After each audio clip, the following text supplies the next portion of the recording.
Look, I know I can't play Eye of the Tiger in the background for this, but what, and stick with me with this, if I just hum it as a satire throughout the video?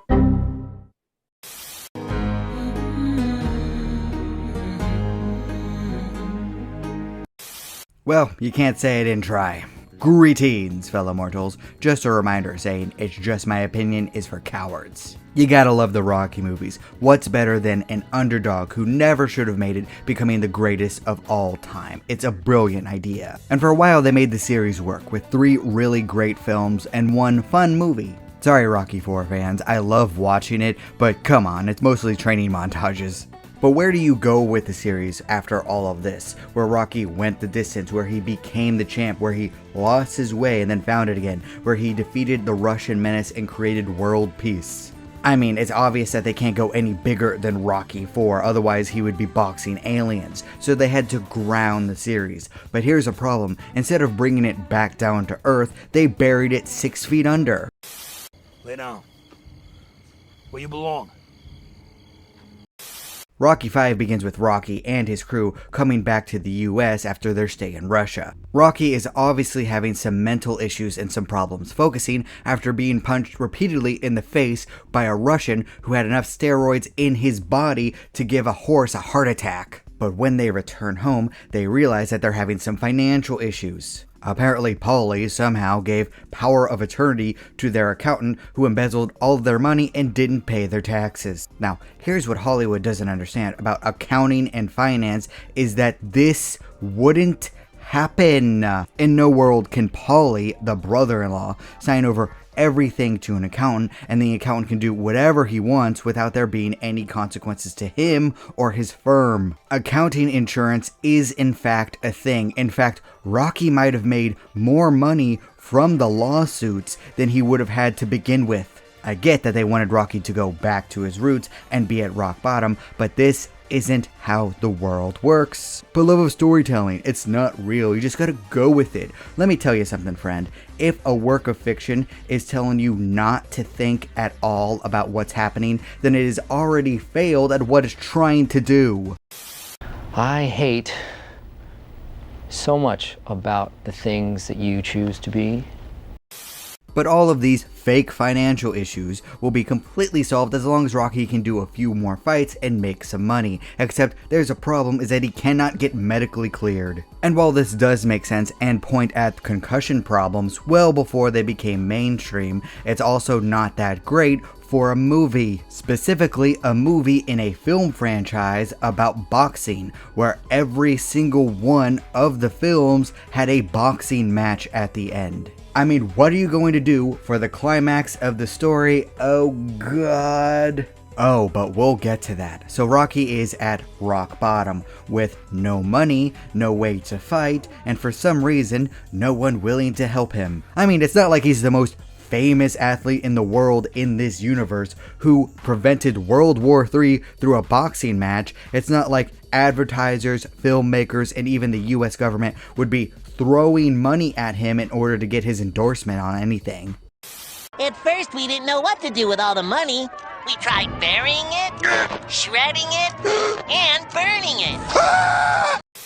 So without any money, without any way to fight, and for some reason not having anyone kicking down his door to give him money, Rocky decides to go to Mickey's old gym and become a trainer. This is where he meets Tommy Gunn, an underdog boxer who reminds Rocky of himself. So Rocky decides to ignore his family and hyper-focus on training Tommy, which is completely in character for him. I mean, it's not like Rocky thought only of his family even after being beaten to hell in some of the hardest matches of his entire career. But this could be a good storytelling device. Maybe it shows a change in Rocky's personality due to his many different brain injuries, or a shift because of his depression that he can no longer pursue his passion. Oh wait, it's neither of those thoughtful concepts. Instead, it's just his ego running out of control and him losing his way again. Thanks, it's not like we already saw that in Rocky 3. You've seen this before? 11 times, as a matter of fact. So Rocky's selfishness causes his wife to be sad and causes his son to fall in with a bad crowd. Yay, this is exactly what we want. Meanwhile, as Tommy is rising up through the ranks due to Rocky's training, he's constantly feeling bitter about the fact that he's under Rocky's shadow. Seeing an opportunity for a lot of money, boxing promoter George Washington Duke approaches Tommy and Rocky with a deal that will get Tommy a shot at the current world champ. Rocky doesn't trust Washington, but Tommy thinks that Rocky is just trying to keep him down and under his shadow. So he dumps Rocky, goes with Washington, and gets the big fight. Saddened by the fact that he got dumped, Rocky goes back home, gets an earful from Adrian, and makes up with his family because this plot point doesn't matter at all and it was completely glossed over. Yeah, this movie is great. Oh wow, your dad became a neglectful asshole overnight and has ignored you for months, if not years at this point. Wow, you should totally forgive him at the drop of a hat and shouldn't make him work his way back into your good graces. Oh, this movie, I swear to God. Well, time to erase that forever.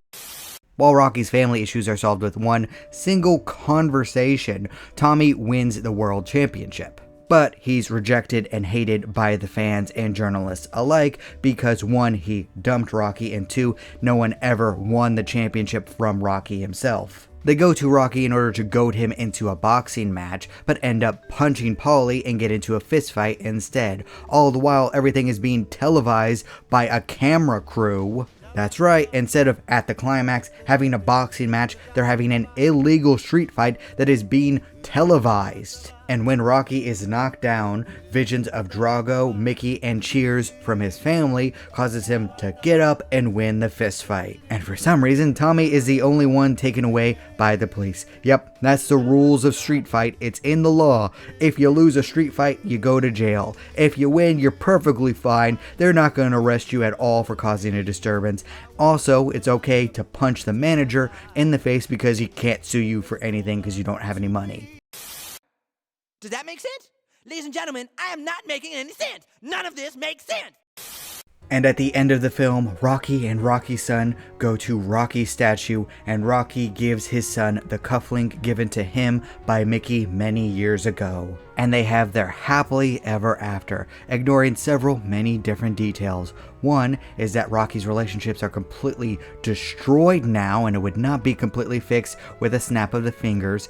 2, his brain injury still exists and he just got into a fist fight, meaning that he's probably going to die from a brain hemorrhage soon. And 3, that he has a promoter out to sue him and take him for everything and he's going to be homeless in a few years. Yay, this is a great film. Look, it's obvious that everyone involved was over this film series. They didn't want to do it anymore, so they were going to end it. But instead of doing it the right way, they just decided to throw everything in the dumpster fire and not care at all. Nothing makes sense, there's no emotional journey, interesting concepts were really not fleshed out at all. It just was a giant mess. Well, this sucks. So much so that years upon years later, they had to redeem themselves with Rocky Balboa, and now the entire fanbase basically pretends that Rocky 5 doesn't exist. Yeah, you know something is a giant mess when even the biggest fans in the entire world just prefer to pretend that it was a fever dream. And I think the most frustrating aspect of this is the fact that there are good ideas in this film, and also this is the most logical next step for the Rocky character. Aw man, injuries are piling up, he's getting older, he probably should retire sometime soon. Focusing the film around that was a great idea, it's just that the execution was awful. 1. No one wants to see Rocky lose everything that he earned throughout his lifetime. That was not good. You could have him keep his money because people like Rocky. They don't want to see him fall into desperate times. 2, for this idea, don't bring in new characters and focus on them, especially for cartoonishly bad antagonists. While the first 2 films did have opponents, did have antagonists, there really wasn't an evil force. The main focus of the story was Rocky versus himself. Come to think of it, the only honorable thing to do is quiet.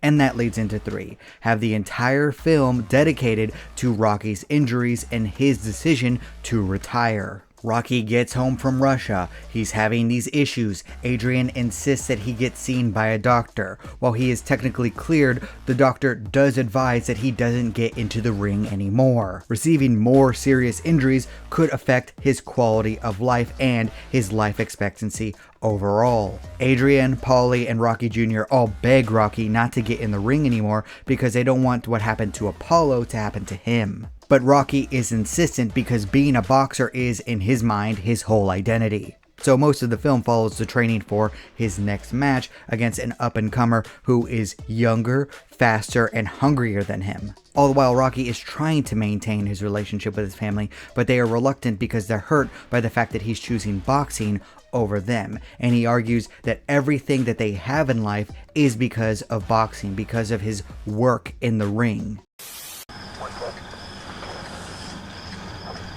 You working again?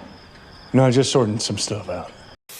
But both Adrian and Rocky Jr. insist that it isn't about the money, that it's not about the material wealth. They care about Rocky more than any of that, more than the fame, more than anything, and they just want him in their lives safe and sound. His identity isn't only a boxer, he's a husband, he's a father, he's a friend, he's an idol to a bunch of people throughout his city who are trying to be like him, who want to better their lives because he has set the example.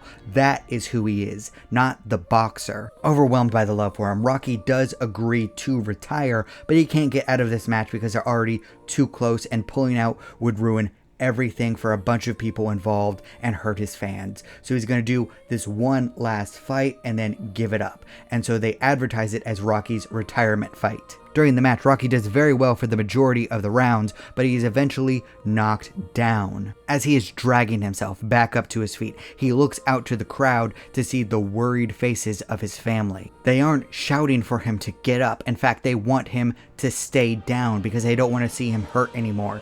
And in that moment, Rocky realizes that he doesn't have to prove anything to anyone anymore. He has already gone the distance time and time again, and his time as a boxer is over. So instead of getting up, he goes down to the mat and gives up the match. Yeah, forget it. You can wrestle with Pappy yourself, Monty. I'm going to get some Rocky Road.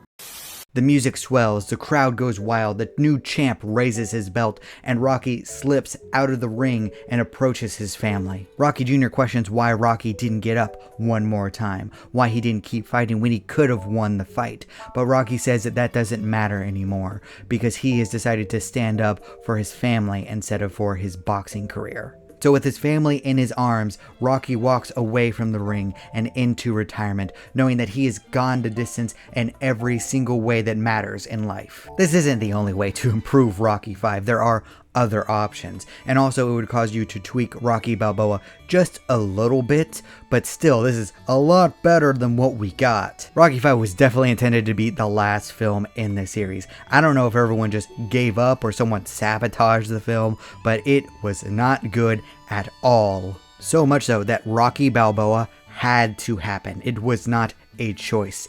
If they wanted to redeem the series at all, it needed a proper conclusion. And hey, my idea to fix it might not be your cup of tea, but I think that we can all come together hand in hand and celebrate the fact that Rocky 5 is basically ignored by everyone now. But what do you think? Do you actually like Rocky 5? Please leave a comment down below. I'd love to hear your thoughts. And remember, if you disagree with everything I have to say, that is perfectly fine. After all, everyone is entitled to their objectively wrong opinion. Disappointed! Thank you all so much for watching. You're still here? Good night, everybody. Thank you. You bye. Boom. Do not despair.